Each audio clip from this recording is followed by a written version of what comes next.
everyone. Welcome to the Daddy Issues podcast. I'm Kay, and I'm here with S and G. Hey guys. Our goal each week is to unpack various aspects of our lives. We are three sisters at very different points in life, and we hope that by going through our own trials and tribulations, our listeners are able to learn from the things that we learn from. Yeah, and just remember, we are completely amateur humans and definitely far from perfect, so please take what we say with a grain of salt. We are definitely not claiming to be professionals in any way. We're just trying to create a fun and safe space for us to grow. Absolutely. Mm-hmm. All right. Okay, so before we get into it, a little brain dump from the week.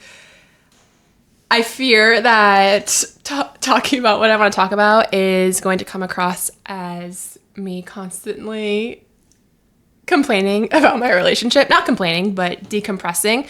But also, I'm just trying to remind myself that's kind of the point of the show, because I'm sure, as we talked about it yesterday, and you could relate, I'm sure many people could relate, or can relate. Yesterday, you came over to hang out for a little bit, and you came over and you were just like, the vibes are off in this household right now. So weird. My boyfriend recently just got accepted to a university, and I'm super excited for him about it. I was super excited to find out about it. I thought it was a big deal. Yeah, so I came downstairs ready to help him brag about it, and he was honestly just so uncomfortable. He doesn't really like having attention, so his reaction was just really odd. But I mean, we'd already kind of been having an off morning. Okay, I think I mentioned this last time. He's just not a morning person, and I feel like 90%, I think I might have said a different percentage last week, but 90% of our arguments come from one of you being tired. Yeah, or just him. Because you're also because you're an early bird, so it happens the other way, I think, too. Yeah, he's just not ready to engage super early in the morning. And so yesterday I was trying to be super conscious of that, and was like, I'm gonna give him his time in the morning to wake up. I kind of did my own thing. I did mention I wanted to go to the farmer's market that morning, and I was like, should we bring Clover, our dog? And he was like, I don't really want to, and this took every ounce of suppressing my people-pleasing tendencies, and I was like, I actually really do want to bring Clover. I think it'll be fun. Yeah. So he's like, okay, if you want to bring her, then bring her. And I was like, okay, let's do it. So we didn't really engage until the rest of the morning, until we went to the farmer's market, and the whole time there, even leaving, I was like, do you want to come? Because the energy that you're giving off right now is really bringing my mood down. He's like, yeah, I want to come. And so we went to the farmer's market, and he was just in a bad mood the whole time. I'm like, you literally don't want to be here. And we got home, and I was kind of getting the same energy from him. So I just separated myself from him, because I was just like, you're kind of bringing me down right now. And then you coming over, and even after all of that, feeling like I was kind of shut down all morning, I came downstairs super excited to celebrate him, and then he acted super weird, and then I went upstairs, and he followed me upstairs, and then all of a sudden this flip switch, and he was acting super flirtatious and goofy, and I was just like, dude, I feel like I'm getting whiplash right now. You acted like you hated me all morning, and now all of a sudden you want to act all lovey-dovey and fun, and I was just annoyed by it, because it felt like I was there was multiple things. One, I feel like I finally said and stuck to something that I actually wanted to do, and he had a really bad attitude about it the whole time. Two, I felt like I was kind of just waiting around all morning for him to come around so that we could engage and enjoy each other's company. And then it just felt like, when he was ready, then it was time to... I just realized something, though. What? Something that happened right before you guys went upstairs. What? Is we were sitting at the table talking about our mom's relationship, and I was being quite critical. Uh-huh. And I don't know, maybe a little something clicked in his head, oh, they're going to go talk about me now or something. So he was like, oh, let me get my crap together. That's possibly He was it. silent. Right? And I could that's tell why he was uncomfortable by it. I kept reiterating to him, I was like, because I felt like, and I know the word gaslit is thrown around so much these days, but all morning I was asking him, are you okay? Are you okay? And he's like, yeah, I'm fine. I'm fine. And you were over for 5 minutes and we're like, what's wrong with him? Yeah. So I was like, how did my sister... I'm not saying it's still not wrong for him to flip the script like that, but I'm just curious if there was any correlation to that. Because in my brain, I felt like he could sense that maybe I was starting to give him the same energy as I was receiving from him, and then he didn't like it, so he was like, okay, I'm gonna... How did you word it yesterday? So for me, when I notice it, it's like when all of a sudden I pull back and then, like, I can't speak for your boyfriend, but my husband, I feel like sometimes he's like, well, now I need validation because I'm stressing out about how you're feeling about me. And so then they come in wanting validation. And then I'm like, well, my tank's empty. I've been like Trying all morning. all over you and you to no avail. And now you're asking for something from me when you weren't willing to give that to me when I was asking for it. And I think, too, like, we grew up in a very passive-aggressive household, and I tell my partner this all the time. So it's like, just tell me. Like, I don't care. If you are actually upset at me, just tell me. If you're not upset at me and it's something completely different, just tell me. You don't even have to give me the specifics. Just tell me so that way I don't spin out, because I will. Exactly, because we grew up in a household where our mom was fine until she wasn't and would kind of blow up on us. Yeah. So that's what it feels like. I'm just like waiting for him to finally be like, actually, it's this. So I'm on edge and it's draining. And I do feel like what ends up happening is I'm pushing and pushing. Like, why are you mad? Why are you, like, why won't you talk to me? Why is this? Why is that? That eventually he does get pushed to a point where he gets upset. And then I'm like, well, see, you were being passive aggressive all day.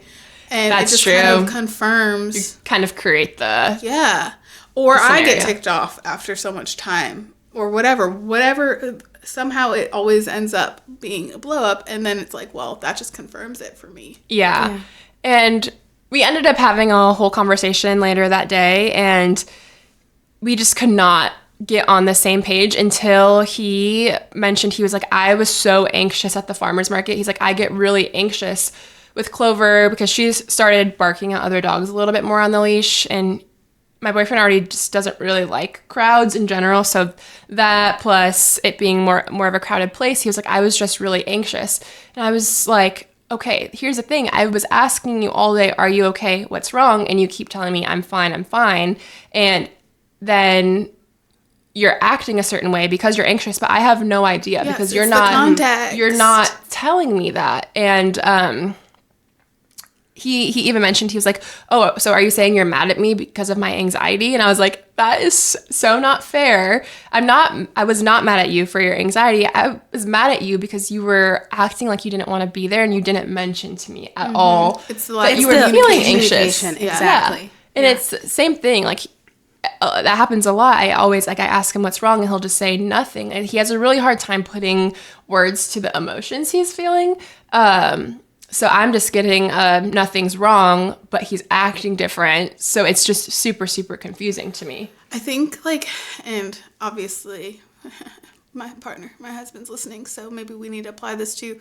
But maybe there needs to be some word for, I don't know, like, I'm not okay, but I don't know what it is, but it has nothing to do with you. Yeah. It can even just be that. Exactly. Because, like, I also relate to, like, not being able to put words to what I'm feeling. Yeah. But, like, there has to be a way where you can just say, like, I don't understand why I'm upset, but I am. And I'm not mad at you. And That's what I need. It's not personally. related to you. And Yeah. I think, like, that's perfectly fine to say. And maybe it's just that thought process hasn't occurred to him before. And I think a lot of times in society, men have been, like, trained to, like, not have feelings. So it's like, no, I'm fine. Like, they've been told to be that way. And so being like, hey, open up, be vulnerable, do it. They're like, that's so against the grain of, like, what I was raised to be like. Yeah, especially with my boyfriend. It has been a long journey of being able to talk a little bit more about his emotions. But I will say one really sweet thing he said to me during the conversation he was like, okay, I'll try to, tell you if something's bothering me a little bit, like I'll try to be a little bit more upfront with that. And he's like, I'll try to like engage with you a little bit more in the mornings because I know like that is your time that you truly like to like spend time with each other. And like, that's when you like to spend your quality time. He's like, but I'm afraid that now that like tomorrow morning, if I wake up and I'm acting, a certain way, that you're just going to be like, oh, he's only doing it because I asked him to, or because I'll be mad at him. And because I have said something like that before in the past where it's like, now I feel like you're only doing it because you think I'm going to be mad at you if I don't do it. And he was like, but I don't want you to feel that way. And I was like, I don't really know how else to feel because it really does feel that way. And he was like, it's not that, like, I'm not doing it because I don't want you to be mad. I'm doing it because you're expressing like your needs aren't being met and I want to meet your needs. And I was like, that's really sweet. I was like, okay, that's literally all I needed to hear. Yeah. So ended on good terms, but it took a long time to get there. And I feel like until that missing link of him being anxious was like, until we kind of uncovered that, we were never going to be on the same page. But then as soon as he said that and we were finally able to like see where each other was coming from, which was helpful. But I think it's really hard. I know I saw recently, and I promise this relates, but I saw recently somebody was saying, we expect kids to, if we say get up and clean your room, for them to get up right in that moment and go hop to, even though as adults, like I will procrastinate all of my tasks. I will do a million other things before I do what I need to be doing.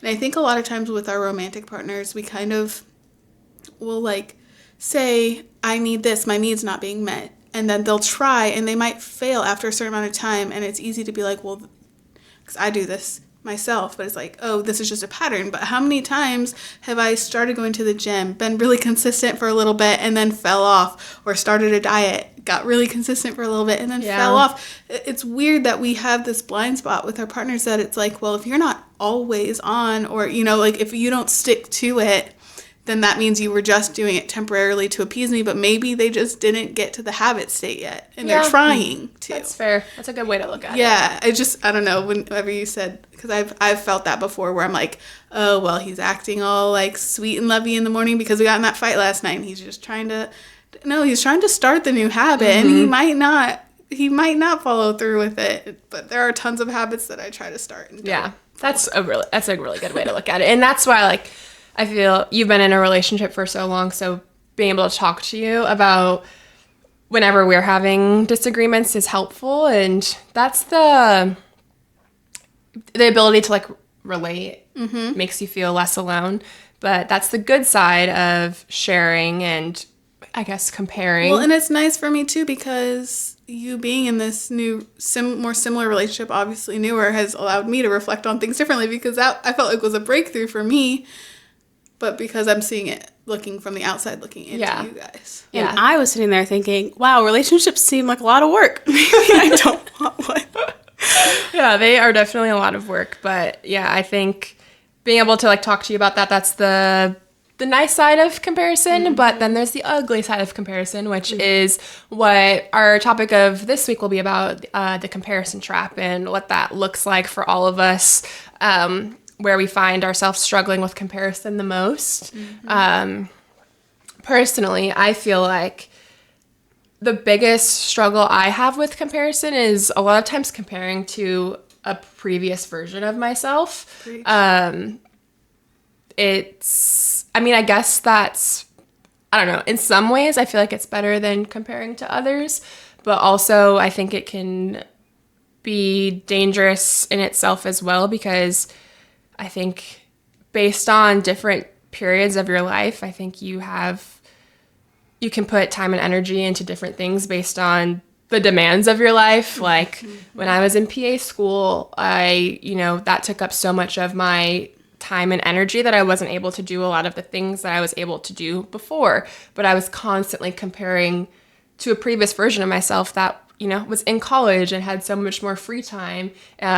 So it's dangerous to do that comparison because, you're at a different period of your life. Oh, for sure. It can just be really, It can be difficult. It's, I think, a good way to monitor growth, but I think it also can be really dangerous to still even like compare to the previous version of yourself. Yeah, I think where the problematic side comes in is if you think that to monitor your growth means that it's always going to be this steady uphill. Mm-hmm. If you're able to embrace the fact that it's going to be maybe some linear movements, maybe some up, maybe some down, maybe some backwards, whatever, but that the net growth is still moving upwards. Yeah. Understanding that, then that's good. But if you think that it's always going to just be this. Yeah. And also, it's going to be like different parts of your life you can Right. focus on more. You know, like you might be able to see that you're growing a lot more socially or within work, and then maybe like you're not going to the gym as much because you know what, you're making friends and you're building those connections. So different things are going to grow throughout our lives. Yeah, I think the biggest one for me where I do a lot of the self-comparison is with body image. I always compare. You look back at pictures and you just always. compare to what you looked like at a certain point in your life. And that's like not fair. Like also am I comparing my body to 16-year-old Sonia who is like Yeah.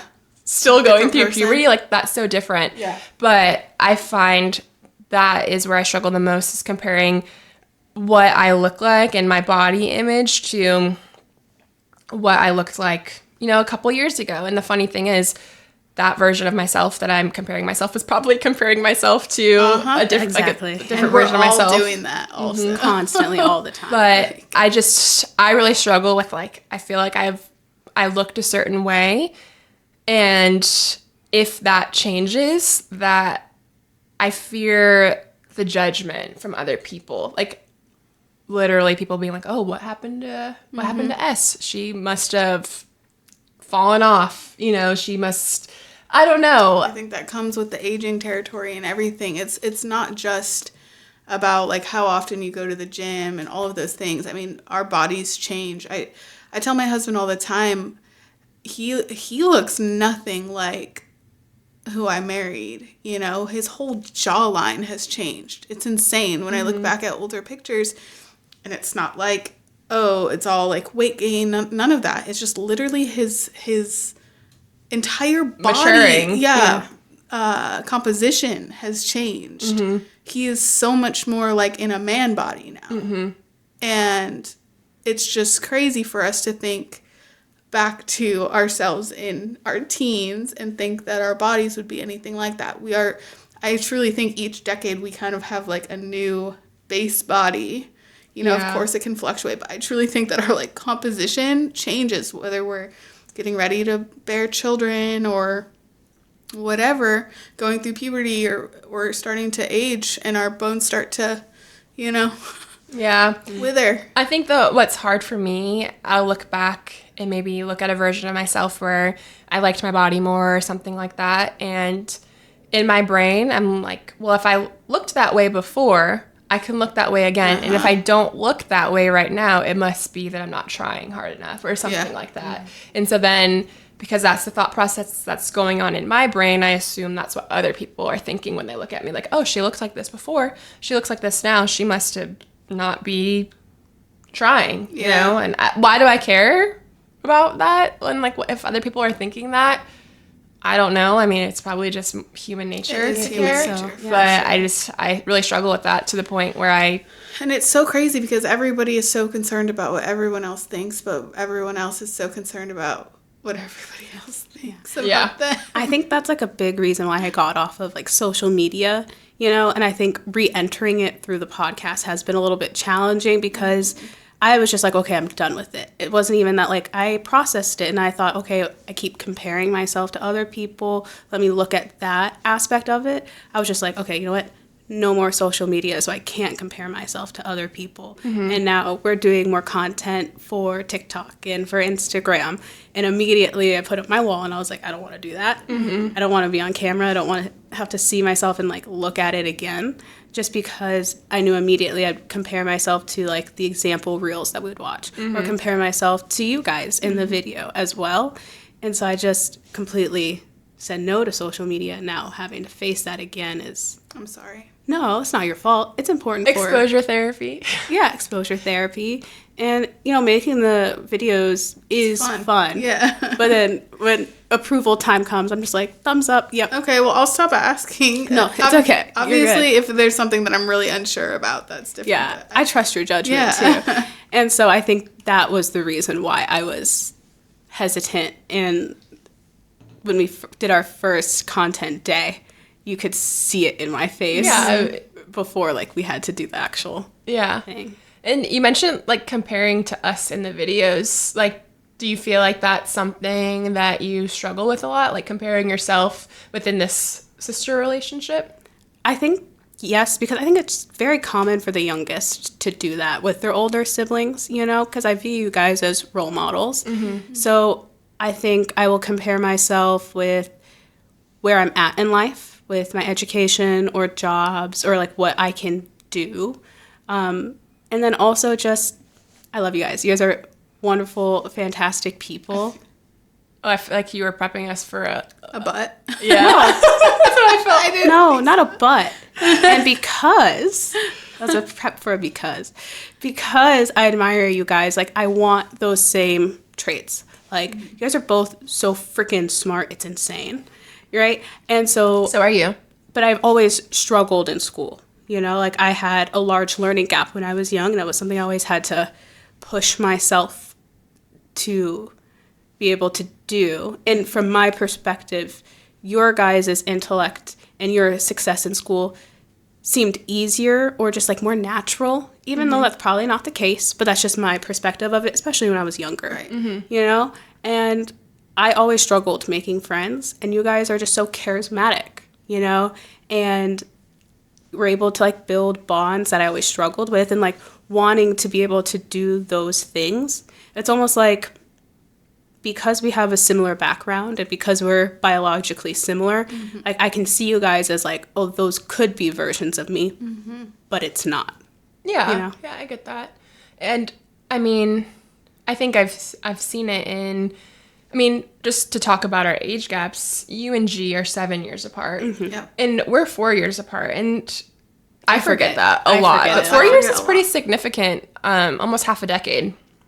That's crazy when it's said like that. Yeah, exactly. And I feel like your trajectory throughout life, you graduated high school early, then you sped through college and you were done by 20 and already starting your career as a teacher by 20 years old.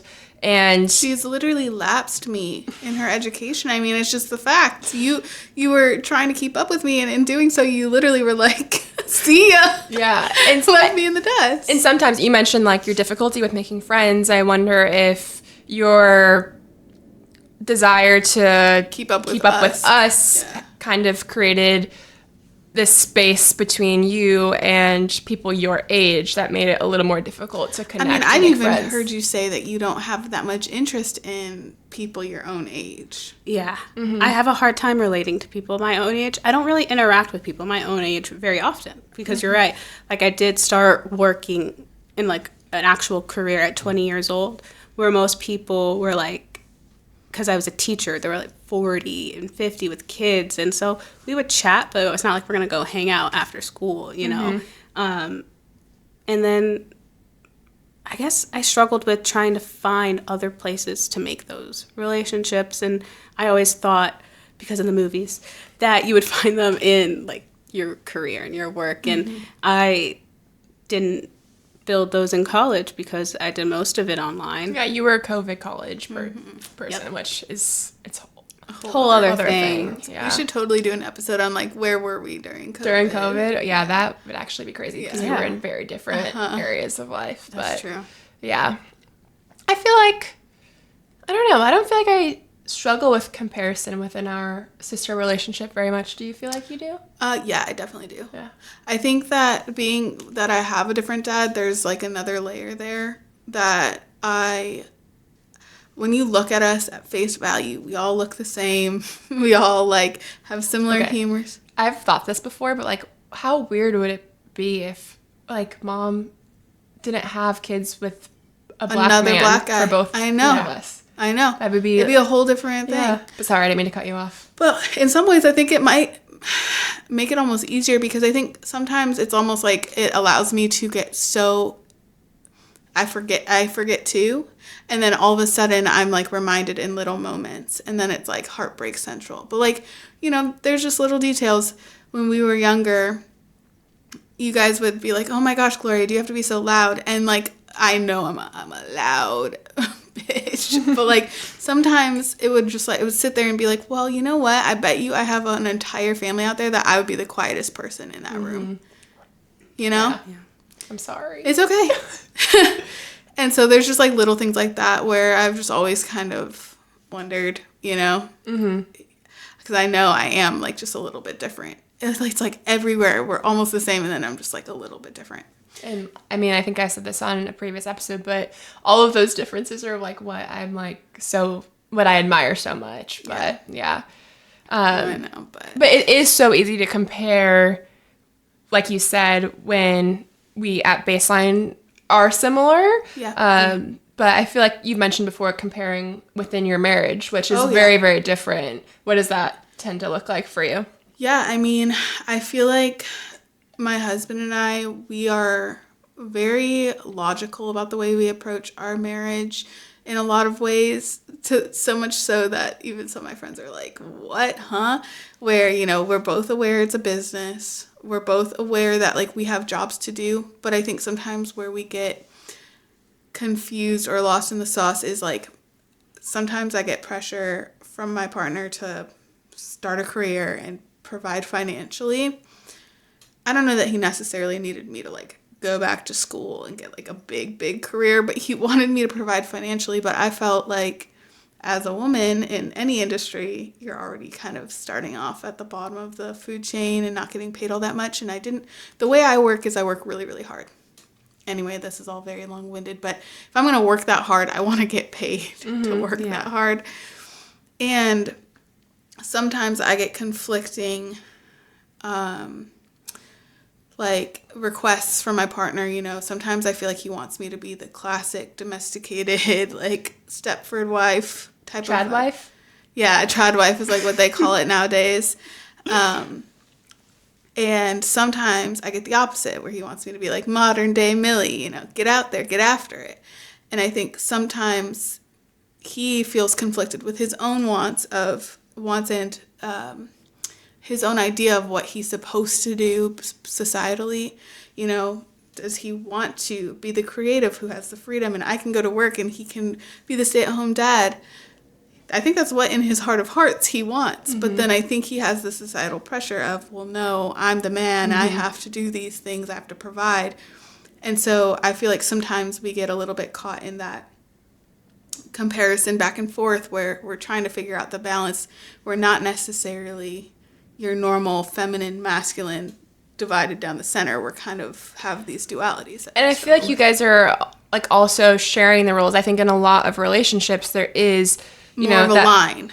That stay-at-home parent, whether it's the father or the mom. But since you guys are kind of splitting the line with both of those things, like he has his career, your career right now is going to school, but then you guys are both also super involved in raising your son, that when you guys are kind of splitting the roles, it makes it much easier to compare versus if you were, a stay-at-home mom and your whole life revolved around raising your son and he was his whole life career, then you're not going to compare as much because it's easier to compare when you have similarities. And since you guys are filling both of those roles, which I think is what's happening more frequently in this day and age, that it's so much easier to compare, like, oh, we're both working, and now who's doing more around the house though because we're both working. Before it was like, okay, well, the woman stays home, so she'll do all the cooking and cleaning. It was more clear cut. Yeah. But what's funny is, so yes, it applies in like the household duties and it applies in like career, but for some reason our son is like what is it? The safe zone. We don't really play that game. If I do something a certain way and I see that my husband's doing something differently, like for bedtime or whatever, dinner, it's like, okay, cool, he's got it. And vice versa. There's not so much of this need to like be toe to toe with each other on that. I don't know. Which I think is really good. I feel like heard from coworkers that I work with, females, who like if their partner does something different than the routine or what works for them in terms of raising their child, whether it's feeding or getting them to bed, they want them to do it the exact way because it's like routine, you know? Yeah. But I think it's really good that you guys allow each other to approach parenting from your own unique, perspective. And we'll give each other feedback, but there's not this expectation of like, you have to do it the way that I've done it or vice versa. But yeah, another big one with our marriage, though, I do want to mention before I move on from this topic is with our, like how Kay, you kind of feel the pressure to be at our level. One thing I've noticed in my partner is I think a lot of times he thinks he needs to be at where his parents are at in life. Like at their current point right now. Yes. Like retirees, basically. Yes. Yeah.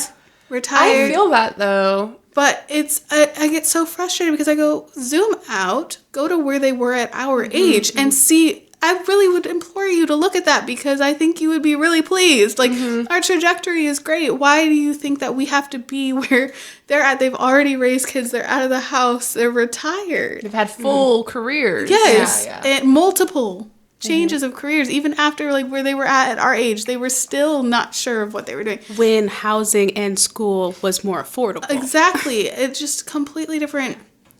It's wild to me because, you expect being in a marriage, what do they call it? Comparing to the Joneses or whatever, or keeping up with the Joneses. Yes. You look to your neighbors, you look to your peers. And he doesn't even do that. He just looks straight to where his parents are at right now. And I'm like, okay, that does not feel fair. Yeah. Do you think that his parents put like a pressure on him that makes... I think there's a friendliness there and an openness there about where they're at that makes it feel relatable to my husband, to where he's like, and attainable, which I think is beautiful in its own right, but it's also just a little bit unrealistic. They do stocks together and things like that, and sometimes I'm like, okay, that's all great and dandy, but your dad is in a different position to throw certain money around than you are, so you have to also just be able to recognize that you guys aren't in the exact same position. We have a whole human that we still have to get all the way through to adulthood before. Yeah, I think it's important for parents to be like transparent with, I don't know, I feel like it would be nice to hear like, hey, like we were not where you were at your age. Yeah. You're doing great. Or, even, we were where you were at your age, and it's okay if like you have so much time to grow. And I don't know. I see what you're saying. Yeah, I see what you're saying. Yeah. But it can be tricky. And, he's the oldest like me. I think he does get more pressure to have his stuff figured out and kind of carve the way for all his siblings, too. I'm curious to ask you guys, because you're both in school right now, because one of my big things for comparison throughout my whole life has been comparing in academics and performance. I feel so weird even saying this, but I was in the gifted and talented program back in elementary school. SWAS, school within a school. I was always so jealous of you. I feel like that is where so much of my anxiety started. It just, 4th grade, I think, is when I started in that program, and it was just the start of this constant comparison. There, for some reason, that group that I was with from 4th through 6th grade, just shameless in terms of super intense, the comparing and asking, oh, how did you do on this test? And what grade did you get? It is very common where I work. Right now, Even at my other school, because I think part of it is like if they get a good grade. Just to clarify, you're at a very... Oh, yes. A private school, very... privileged, have high expectations group of the students versus you were at a Title I school before. Yeah. And I think some of it is when kids do well, they want to share with their peers, like, well, I got this. And then other times it is they're trying to figure out, like, where do they stand in this social hierarchy of academics. Oh my gosh, I have this one. It's literally, like, I think about it probably at least once a year. This experience in middle school. I remember it was U.S. history in 7th grade. Miss, do you remember her? I remember her. We did a history test, and she graded it. And for some reason, the way we were supposed to all go up and get our paper was she had them all stacked, and we were supposed to go up and find ours in the stack and bring it back. And this one friend in middle school, I guess he saw my test when he was sifting through his. I bombed it. I failed it. And he saw it when he was grabbing his. And then he literally comes up to me at the end of class, like, hey, how'd you do on the test? And I straight up lied. I was like, oh yeah, I got an A.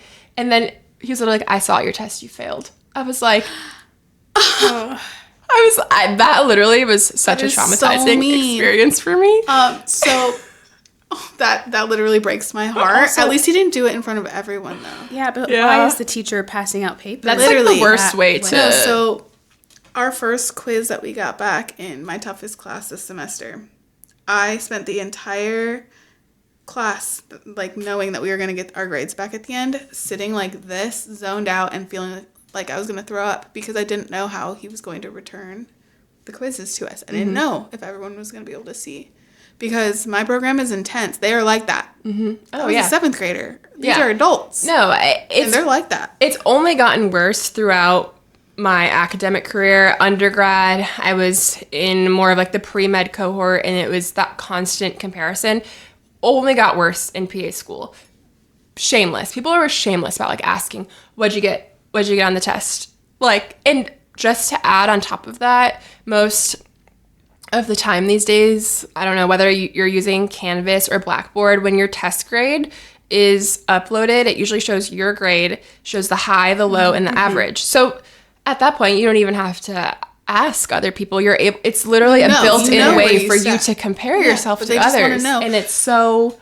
Well, sometimes I have to take it as a compliment because I know when I'm being asked directly, it means that they see me as like a threat because they want to know specifically how they stand up against me. Yeah, I think so, but I just think it creates a really toxic environment. Super toxic. I have a good one.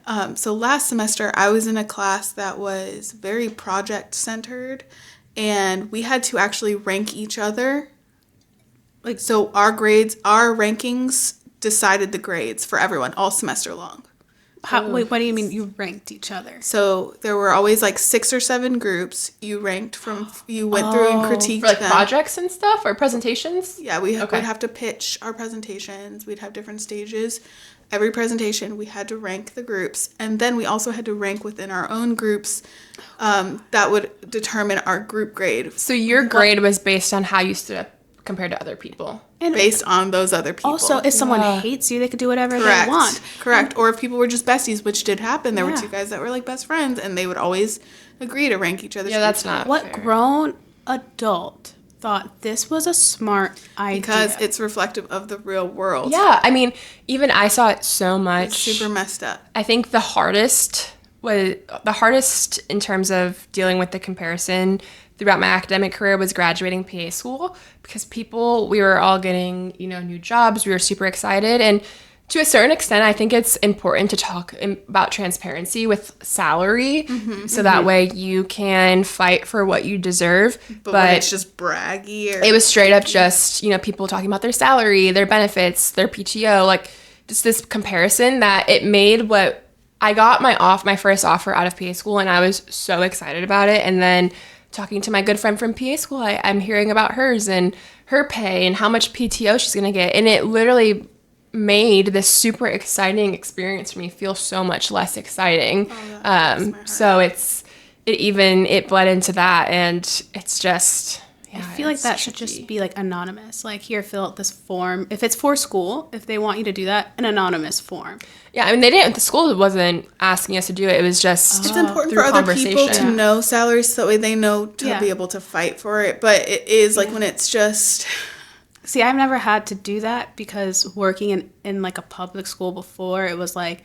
Public knowledge. It was public. You could see it. Everyone starts at the same place. So I worked at a place where they were like, do not discuss your salary. That's sketchy. All this stuff. And we finally had a little girls' night. Yeah, just like we said at the beginning, there's a good and a bad side to relating and comparing. And it helps for you to fight for what you deserve, but it also can all about the intentions, and I don't think the time or place to talk salary is when you guys are all getting your first ever offers of all time. You know what I mean? Like, that's not like, in like a big whatever hoopla. It should be more like one-on-one, and if you ask or if you like need feedback, like, hey, I got this offer, I'm not so sure if I'm getting what I deserve, what was yours?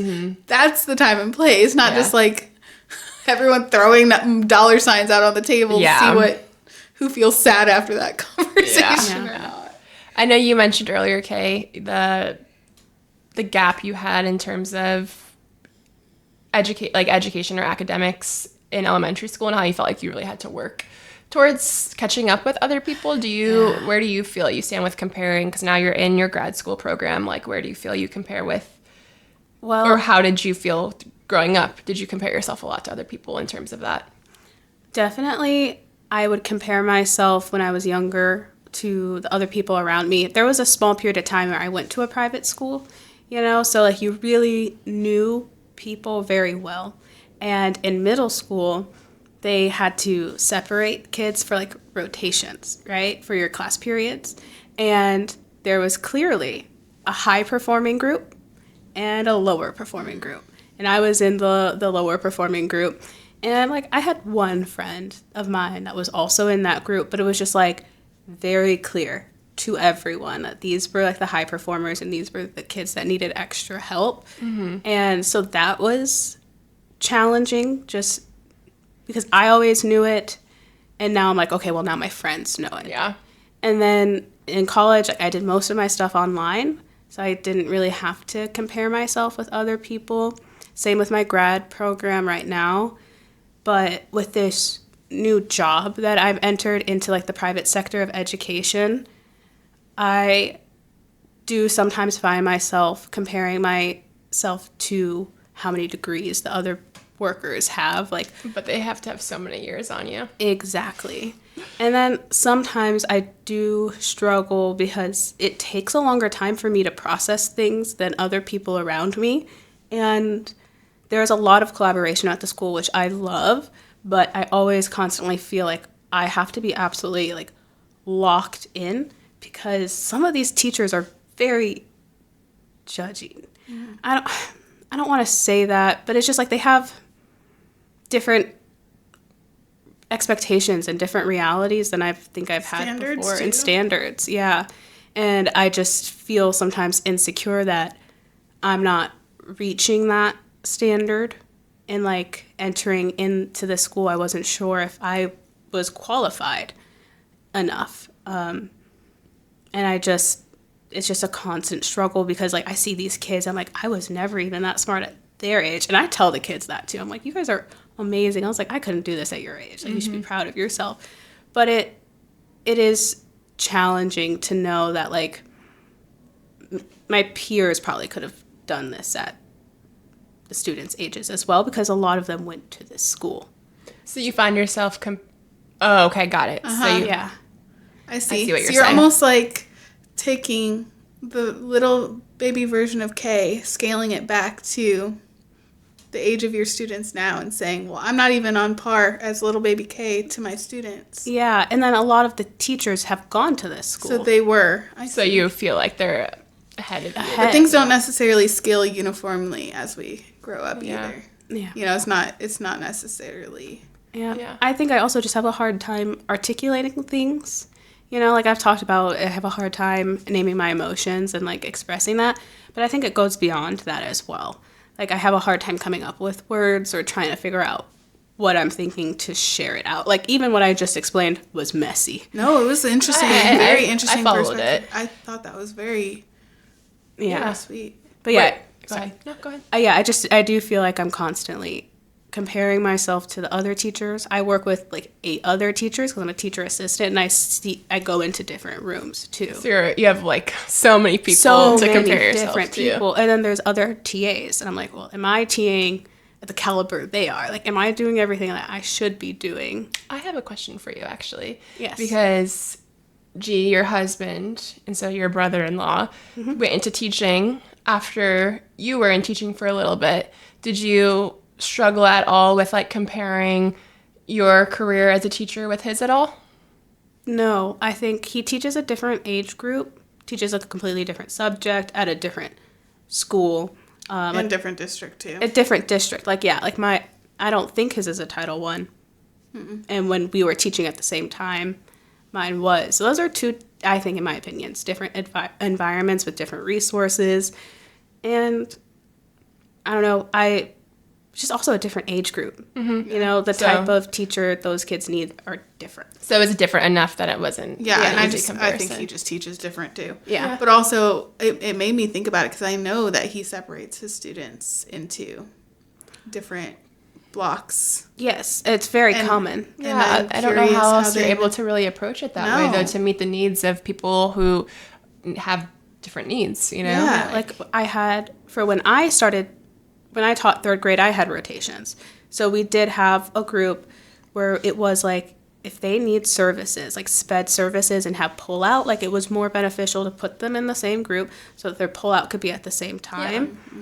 But then we also did have high-performing students in there. We also had gifted kids in that same room. So we did try to balance it out, but there was, like, you knew, like, this is the group with the sped kids in it. Which is also another challenge because you also have inclusion in education where an additional teacher will come in and be working with a specific group of kids when you're also teaching, so the other kids know, like, oh, those kids need extra help. And so it's amazing that they get that extra help, but I do worry how that affects them. Yeah, especially because you can relate to probably how they feel.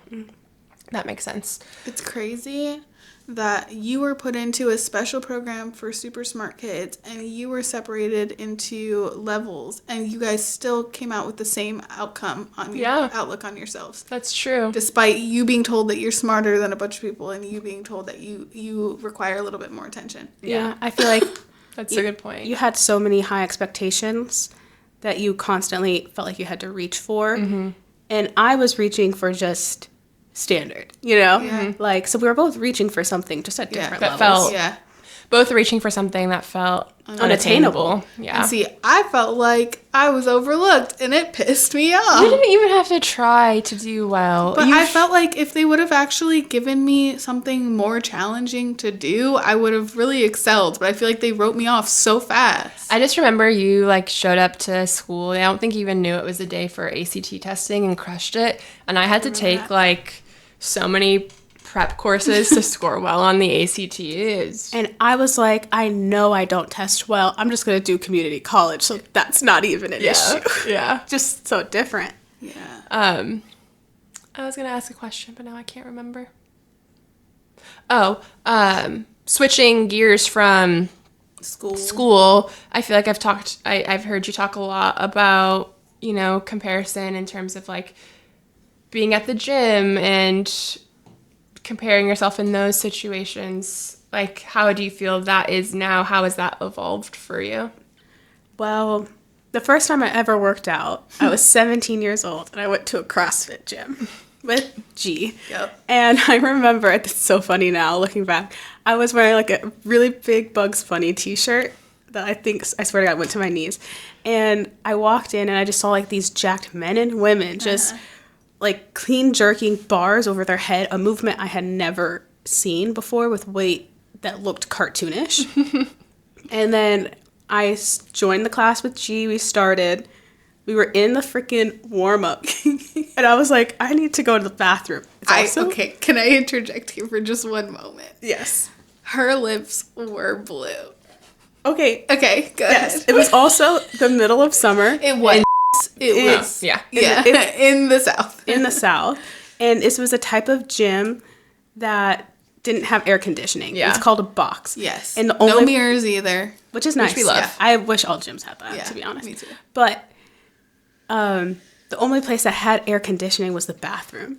And so I went to the bathroom and I laid my head, like, on the side of the bathroom stall where I had, like, that metal bar for people to, like, help get up and down if they need it. And I just remember feeling, I was like, oh, this feels cold and nice. And then, I don't know, I passed out or I fell asleep because the next thing I remember is G knocking on the door. And she was like, are you okay? It was a while.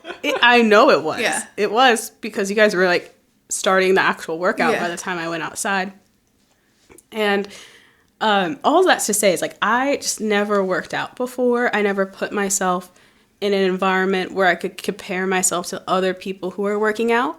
I think that's very common among people who don't go to the gym or wish to go to the gym but don't, because it's intimidating seeing all these people who are fit around you, and you're like, I want to do that. I want to be that way. Maybe not all people, but I look where do like I this. start? Or like, where do I start? Where do I start? And it's like I was too intimidated to go to the gym because I was comparing myself to the other people that are there. But then if you don't go to the gym, you don't get in shape. It's like this weird catch-22.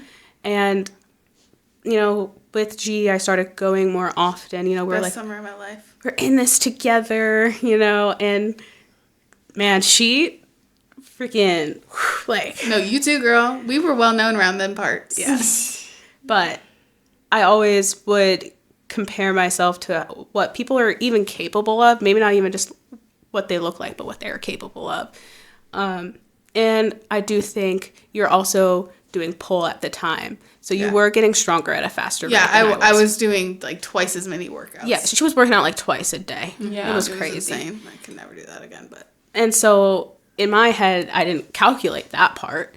And I was like, well, we're doing the same thing and I'm not changing. That's the issue with comparison. You're only looking at certain aspects of things. Yeah, you're missing so much that's there, and then you're not putting in your calculation, your comparison calculation, which Exactly. is tricky. How do you feel? Oh, sorry. Go ahead. Oh, no, it's okay. And then I continued going to the gym with G. And then, when I moved, I started going with you as well. And I had been doing CrossFit for a certain amount of time. And then you were joining with less experience. And then you surpassed me, even though I was doing it for a longer period of time, which was also challenging. We would do competitions, and you are comparing yourself to the other teams, in a very literal sense. Yeah. But then I was in a team with you, and we did one with all three of us, where I was just the weakest link. Like, I just wasn't capable of doing certain things. And so even though I wanted to do fun things like that, that comparison was challenging, because I think it's just natural that you're going to compare yourself to the other people that are doing certain things. Yeah. I just think it needs to be mentioned, though, that you did injure yourself during the one that we all did together. That was not just you, not being capable of doing something because you weren't capable. You literally effed your shit up. I was walking, and I fell. I wasn't doing anything cool. I was literally walking out of our, workout area. I had to bring it out to the open because I was about to bust out laughing, and I was going to look like a real asshole if I laughed at the part that you were talking about, but I was picturing you falling. So that's not better. Sorry. Yeah, I really fucked my ankle. I'm sorry. But by walking. Walking exhausted. We had been working out all day. was This the is task something of that people competitions, can't right? even imagine. And S, what was your reaction? Well, So are you gonna? the thing is, I didn't see the injury happen, so I didn't know the extent, and I was still trying to win the competition. So I just needed to know if you were gonna row or if I needed to row for you. No. You were like, are you going to row or not? Yeah, because I needed to know Is if that you not were. what exactly verbatim I just?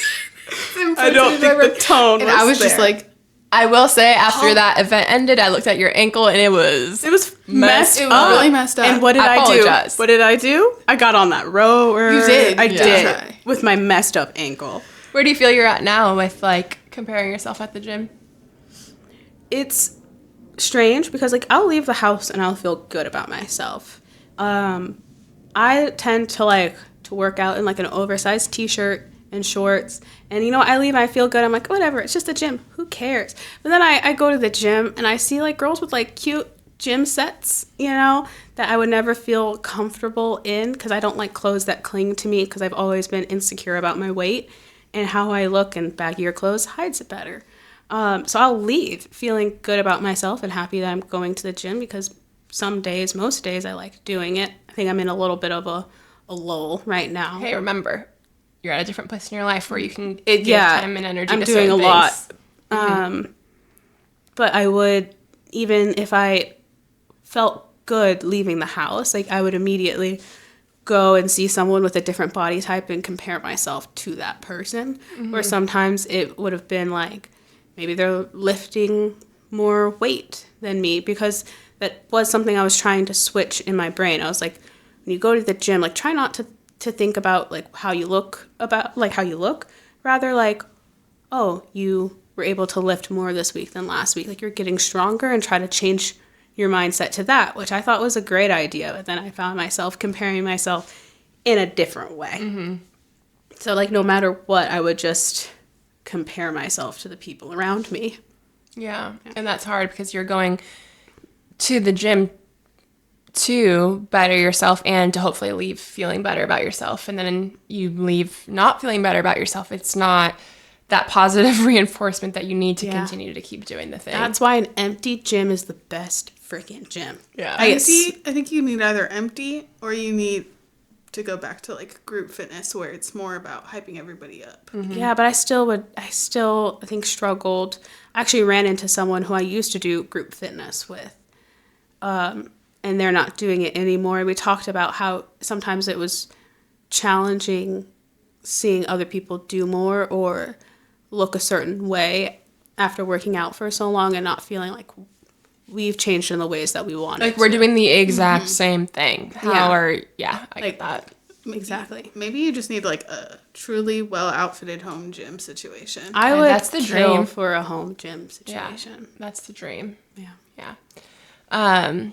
How do you feel like you've struggled at all with comparison, like being a new mom, whether it's like what you were like before you're a mom versus now, or comparing yourself to other moms? For sure. I definitely feel a bit of that, comparing myself to an old version of myself, like you were saying earlier, pre-baby / post-baby. And again, priorities are different. I know I'm a great mom. I'm a great student. All of these things kind of happen at the same time. But it's hard because I don't even recognize myself anymore. But also finding other moms to hang out with and other kids for my son to hang out with, being able to navigate. I mean, moms are always being judged. You're always comparing yourself to another mom because... Yeah. Because so even society does it. Yeah, like it's not even necessarily sometimes you're comparing yourself to another mom, but sometimes just society's expectation of women as moms. 100%. Oh, there was this one time I forgot I had a doctor's appointment and I was on my way to gymnastics with my son. And I thought I was early. I was doing so good on time. And all of a sudden they call me. And this was an appointment that I had booked out so far in advance. And I was not going to be able to be seen for probably half a year if I did not go. And I was like, oh, crap. And they were like, can you come in right now? And I looked and they were only 5 minutes from me. So I was like, okay, yes, like I'm coming right now. But because I was on my way to gymnastics, I did not have shoes for my child. It wasn't a big deal because we were just gonna carry him into gymnastics, and now all of a sudden I'm in a doctor's office, parking in a parking garage, like off of a hospital. I mean, it's disgusting. He's got no shoes on, and he's running around this doctor's office and climbing on the furniture, and it was just like absolute nightmare fuel. And I can just see them all judging me so hard, and I'm just like, I swear he has shoes. Like I don't, like. Yeah. It pains me. But in the same breath, my friend, I called her and I was telling her the situation and she was like, we're coming right now. And she like came and got him. And so it's all good. And it's good to have, honestly, a village makes all the difference. And taking the time to find those people that don't judge, make it all the worthwhile, because a lot of people will. A lot of people will judge. So do you feel that comparison within like your mom friend group at all? I have a really good friend who I feel like we nipped that in the bud very early. I remember having a conversation. Her child was formula fed and mine was breastfed, but we pretty much fell along the same line of crunchy. I don't know if you guys are familiar with crunchy. Yeah. Oh yeah, our mom is. Yeah, she was like crunchy before crunchy was like a thing. Yeah. We're not super crunch, but we are. In some ways, she's more crunchy than me. In some ways, I'm more crunchy than her. But we kind of fall middle ground on that. But I was shocked when I found out that she wasn't breastfeeding But, as we opened up more and more, I found out kind of the reasonings why. But in the very early stages of our friendship, I felt insecure about talking about breastfeeding or breastfeeding my son because I was worried that she would feel that she was judged or that she was comparing herself to me. And I remember just telling her, just so you know, you're an incredible mom. You're doing incredible things. You're taking care of your child. You inspire me. I don't feel any type of way. And I could just tell it was like instant relief. And we could, like, it was like once that happened, we were like, okay, and now we can just truck on. Yeah. And, but there's definitely other interactions that I have where I'm like, yep, I finally just weaned my son. And they're like, oh, really? Just now? Or, there's just little comments here and there. Have there been any, like, potential friendships that have not been able to progress because of that? You felt like that comparison or judgment component at all? Not that I'm fully aware of. I'm sure people have pulled away from me, and I haven't really noticed. I felt like, it wasn't really a vibe from the jump, so I didn't take it too. But you've never felt like you've pulled away because you were being super judged for it or anything? No, that's not good. Really. No. Yeah. So far, most of my experiences are really good. I have like some experiences where I'm like, I might be trying harder because I think that child is a really good fit for. Oh, like trying harder with my the son. Trying harder with the friendship with the parents. Yeah. So that your son can be friends with them. I feel like that's going to be more and more common. Way as he more. gets I think that's older. going to be way more of a thing once we're in school age and things like that. Yeah. Mm-hmm. But there are definitely times like at the public places like gymnastics or at the park or things like that where I'll start a conversation with somebody and I'm just like, you know what, this isn't a fit, or I could tell that you are uncomfortable by me, and so we're just not gonna press on. I feel like you've taken a couple of like unique approaches to parenting, like not posting your son on social media, and things like that. Have you ever felt like people compare themselves to you and are like, oh, she's doing this, maybe she's judging me for not doing that? People definitely get defensive about the breastfeeding thing, which I talked about. Almost always, if I'm talking about having breastfed as long as I did. How long did you breastfeed for? Just so people do know. So we officially cut off like a week and a half ago. So he is 2 years and 2 months. July. 3 months. Yeah.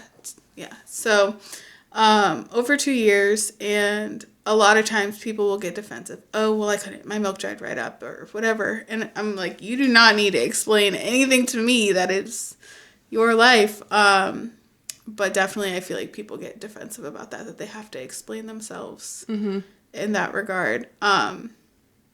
The photos thing, not so much. Oh, they'll be like, oh, I don't really post my kid either. But so I feel like they have to match energy. Yeah. And I even see it sometimes with like screen time. Oh, yeah, like sometimes I'll let my kid watch this, but never Coco Melon or whatever. And I'm just like, listen, you do you in your household, I'm going to do me. We're good. Yeah. But it definitely, like, it's... Yeah, I think there's always justifications, and I even catch myself doing it. I'll do it, too. I'll say, the other day when I was over here, we were doing our Wednesday Dancing with the Stars, and so you let your son watch something on the iPad, and you're like, he's not an iPad kid, I promise. I'm like, I'm not judging you, I promise. Because I feel like I'm always on edge. I feel like I always have to defend myself, and yeah, that's more so what I think it is. I don't think I've actually lost any friendships or felt like, oh, I've never even felt any type of way about how someone else raises their kids. Personally, I just feel like we're always like, well, I do this, but it's really because this, and you don't understand. You have to justify yourself. Always. Yeah. And is it because, I mean, like we said at the very beginning, it's most of the time we're always worried about other people are thinking of us, but they're just constantly worried about other people are thinking of them. So, well, yeah, but I mean, even like as moms in this new age, the way we get advice is we go online, we ask the questions. A lot of times there's really great videos that are informative. You open up the comments and there are just hate and like just spewing such awful things about mothers. And it's just like, dang, it makes me scared to share with like anybody. Yeah. Yeah, like it's so easy to compare now because of social media. It's also so much easier to judge, so much easier to spew that judgment from behind a screen as well. So it just makes it all so much harder. But yeah. But we forget that the other moms that we are constantly justifying ourselves to, feel the exact same way as we do. They're not the ones, they're not the audience, you know. The ones we need to be worried about are the outsiders. My fellow moms, they know. They're putting up the good fight every day. They're in the trenches with me. Shout out moms. I love Toddler you. moms for Toddler sure. moms are fighting the good fight. I don't know how you do it. God bless. All right, well, should we get into some Reddit stories? Yes, guys, it is time for our favorite segment, Strangers on the Internet Being Messier Than Us. That is right. S is going to read us a Reddit story today. Alrighty, so I have an Am I That Asshole that I feel like goes along with the theme of comparing. So it starts with, am I the asshole from comparing my current girlfriend unfavorably with my ex after she brought the topic up? Okay. I, 26 male, was hanging out with my girlfriend of almost a year, 25 female, the other night at my apartment. We were watching a movie marathon and had ordered some food off Grubhub. After the order arrived, I looked in the bag and said, damn it, they forgot my blue cheese dressing for my wings. It wasn't a huge deal, so I just shrugged and said, oh, well, whatever, and sat down to eat. My girlfriend said, well, call them back, either get them to bring the blue cheese or get some money off the order. I told her that it was just a side of blue cheese and that it wasn't really a big deal. I actually had some blue cheese in my refrigerator anyways, but she insisted that both Grubhub and the restaurant had screwed up and they needed to make it right. We went back and forth, and I finally just said that I wasn't in the mood to go making a big deal out of blue cheese and that if I didn't care, she shouldn't care. She seemed to let it go, but maybe an hour later, as we were watching our movie, she suddenly said, you know, I like that you are a laid-back, easygoing sort of guy. But my ex always made a huge deal out of everything and used to give anyone serving him a hard time if they didn't make everything perfect. But I do kind of miss the way he'd stand up for himself and me sometimes, and I wish you were more that way. For context, before we got together, we had both recently gotten out of long-term, multi-year relationships. At first, I didn't say much, just something like, well, he's him and I'm me. However, her comment bothered me. It seemed really snide and targeted and like she was saying I was less of a man than her ex, just because I didn't go throwing a tantrum anytime something didn't go my way. So maybe 15 minutes later, I admit I was stewing. I said, you know, as long as we are comparing exes, I like that you are more down to earth and at ease with yourself than my ex. But sometimes I don't think it's all that cute when you just openly burp and fart in front of me and laugh about it, or how you never like to dress up and don't like to wear makeup. I do kind of miss her sense of femininity that you don't seem to possess. This comment didn't go over well, to say the least. In fact, we got into a huge fight and the evening was ruined, and we are still going back and forth about it. I admit that my comment was probably kind of passive-aggressive, but I was just trying to show her how bad it feels to be compared to an ex. Am I the asshole? Yes. Yes. What in the world? So she compares him to her ex, and he was like, you know what? That hurt my feelings. Not cool. Like, not cool, but exactly. Unintentional, it sounds like, maybe. It felt a little intentional. Maybe. It wasn't great. And he admitted to himself, like, oh, that hurt my feelings. Let me do the same thing to her. Let me hurt her feelings. Yeah. With really, really intent. Yeah, Specific I will say examples. his retaliation felt much more like a personal attack. Yes. But also, I don't know what it's like to be a man and feel like my masculinity, I guess, is being questioned. Well, because I know how I felt when her femininity was being questioned, and I felt very defensive, so I'd imagine it was something similar to that. Yeah, exactly. I do feel like his comment was a little bit more severe. Yes. It just like kept piling on. It wasn't Yeah. one example. It was It's like, and multiple. also this, and also this. Like he sat for 15 minutes thinking of multiple examples. Yeah. Also, how old is this man? 26 male, 25 female. Okay. But, I mean, to be fair, I think what she said was also wrong. I just think his response should have been like, hey, that really hurt my feelings. Period. Not let me hurt your feelings. Yeah. Let me do the exact same thing to you that you just did to me. In his brain, I don't understand what he thought the outcome was going to be. What did you think she was going to be like? I get it. I totally understand what I did now. My apologies. Let's skip into the sunset. Yeah. I do. Burp.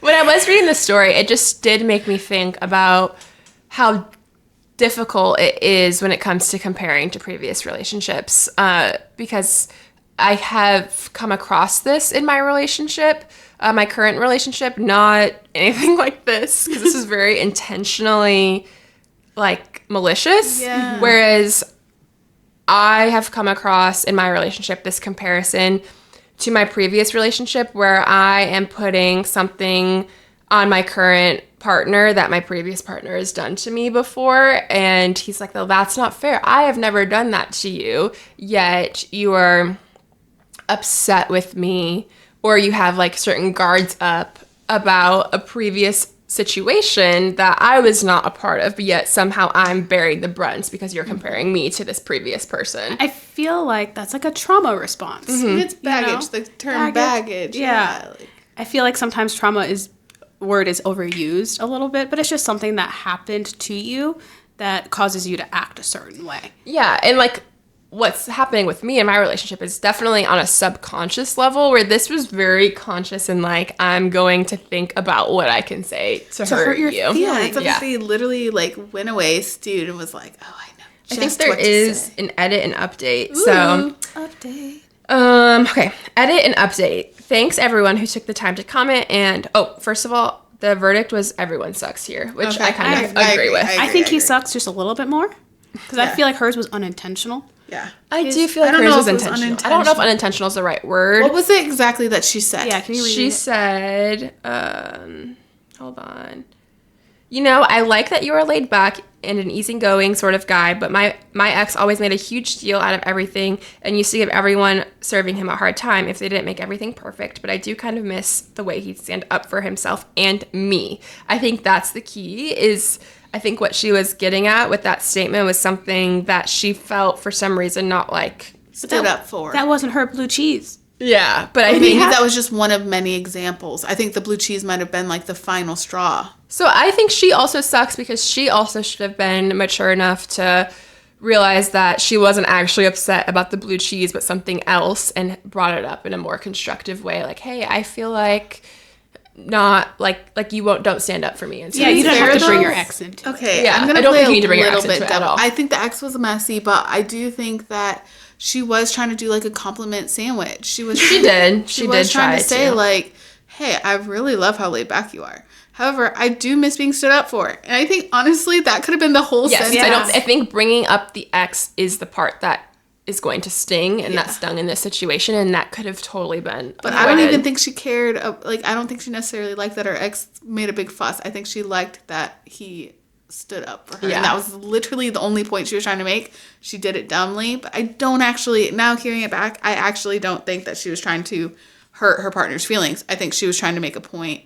I don't think she did a good job. I also think it's weird that the blue cheese was the breaking point, because it wasn't her blue cheese. Yeah, that's true. Had some in the fridge. That's wild. I wish we had more context, because I guarantee you this was like the final. I do agree. It was a lot of build up probably to this, because if it was just blue cheese, that's wild. Silly. Yeah. But have the breaking point be something important. Yeah. I don't know though. We watched a marriage fall from a charger. So backstory. We'll get to that one day. Okay, edit and update. Thanks everyone who took the time to comment, and also for those of you kind enough to leave awards. To be honest, I felt completely justified in what I'd said to my girlfriend when I wrote this. I thought that she was completely out of line and that I was only giving back to her what she'd given me. However, reading your comments has made me realize that I still have some growing up to do. I called my girlfriend yesterday and talked to her. I told her that I was really sorry about what I'd said to her. I told her that I didn't mean it. I just felt bad after what she told me, and I was trying to make her feel bad in return. It probably worked. Okay, and then I said, please don't compare me to your ex in order to make a point again. I really It's really underhanded and isn't something that I'm going to put up with. If you don't like something I do or have a problem, just talk to me about it. Nothing good will ever come of bringing your ex into the discussion. She actually started crying and apologized for comparing me and said it was wrong. She admitted that she was trying to shame me into being more assertive and that I had really hurt her with what I had come back with. We agreed to some new boundaries, and I hope anyway, that we are good for now. Some people have suggested that we are a rebound situation. Maybe not, but I really do love her and want things to work out with her, which is why she had the power to hurt me to the point where I turned into a dumb child. Again, thanks everyone, and I agree with your verdict. Everyone sucks here. I mean, in a kind of twisted way, he kind of grew a backbone from this experience, which is what she said she wanted. That's true. I have a question for you, though. Okay. After hearing your boyfriend say those things to you, would you want to continue dating that person? Like, read back what he said.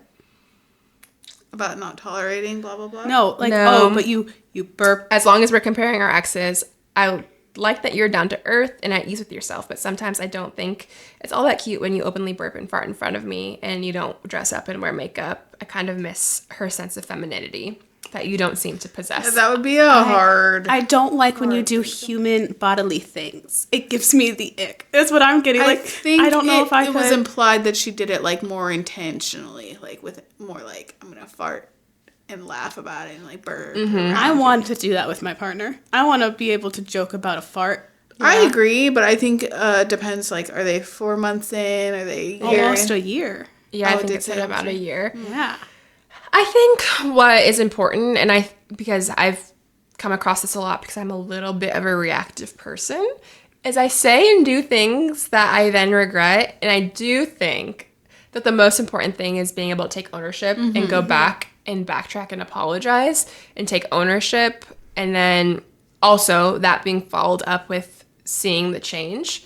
So I don't think it's like a breakupable situation based on what the next Reaction. what the future looks like after that. I mean, if it's continuing to be a situation where this is like a pattern. Yeah, a repeat offense, then yeah. But I think And I'm gonna be honest, like, if we're gonna really talk like, I think they kind of both came with some cliche gender roles. She was like, I want you to be the big man who stands up for me, and he was like, fine, like, can you not fart and burp around me and wear some makeup? I think, like, those are interchangeable to me. If you're gonna expect him to have to be like, oh, fight for my blue cheese, like, that's weird. Like, why? Maybe he just doesn't fucking care. Yeah. Exactly. So, like, I think that's just as, like, offensive to me. It's pretty comparable. Yeah. It's like, I feel like it's all about, like, her feeling this need for him to be a certain gender stereotype. Yeah. I think it's the same to me. Yeah. I think so. I think, and it definitely pissed me off more to hear about the farting and the burping because I can relate. Because I'm like, don't you dare tell me to be feminine.